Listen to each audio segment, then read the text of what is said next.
Hello guys, in today's video I'm going to show you how to connect GoDaddy domain to your Bluehost. So I already did that, but all you have to do is first of all go ahead to Bluehost and click add domain.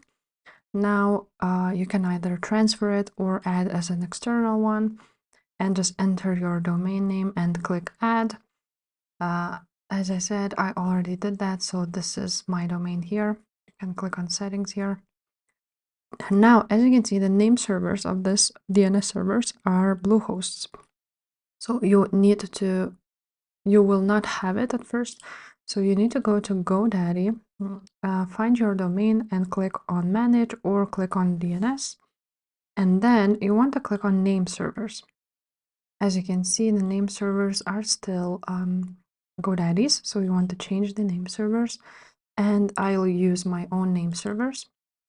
And you want to go ahead back here and copy these domain names and add them here. And now you're going to click save.